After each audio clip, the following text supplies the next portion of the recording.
আসসালামু আলাইকুম, সবাই কেমন আছেন? আখির সংসার চ্যানেল থেকে আমি আখি বরাবরের মতো আরও একটা নতুন ভিডিও নিয়ে আপনাদের মাঝে চলে আসলাম। তো আজকের ভিডিওটা কিন্তু একদমই ছোট।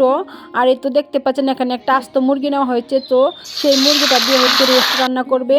আর আজকে রান্না করবে হচ্ছে আমার মেয়ে, আর আমি হচ্ছে ভিডিও করব। আর দেখতে থাকেন যে আমার মেয়ে কীভাবে আস্ত মুরগি দিয়ে রোস্ট রান্না করে। আর এটা ছিল আমাদের তৃতীয় রমজানের ইফতার। তো যাই হোক, ভিডিওটা কিন্তু অনেকটাই ছোটো, আশা করি পুরোটাই দেখে যাবেন।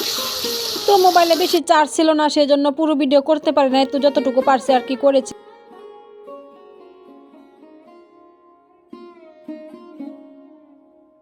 আর এই তো এখানে কিন্তু হলুদ বাদে সব রকমের মশলা দিয়ে দেওয়া হয়েছে, আর দিয়ে দিয়েছে লবণ। আর এই তো এখন দিয়ে দিচ্ছে হচ্ছে টমেটো সস। আর এই সসটা কিন্তু আমি নিজের হাতে বানাইছি, কয়েকদিন আগে কিন্তু আপনার সাথে শেয়ার করছিলাম। আর এই তো এখন দিয়ে দেওয়া হচ্ছে রোস্টের মশলা এবং টক দই।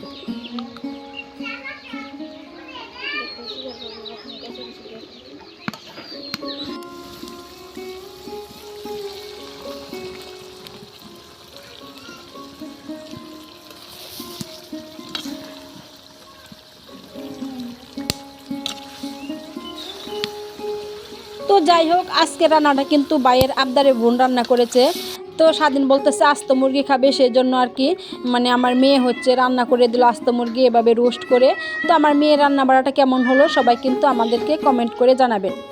আর এই তো এখন কিন্তু ইফতারের আগ মুহূর্তে আমরা সব কিছু গুছিয়ে নিয়েছি, যেহেতু আস্ত মুরগি খাওয়া হবে সেজন্য আর বেশি কিছু আর কি ইফতার রেডি করা হয় না। তো এখানে আছে আনারস আর এই তো শরবত। তো যাই হোক, আজকের ভিডিওটা এই পর্যন্তই, সবাই ভালো থাকবেন।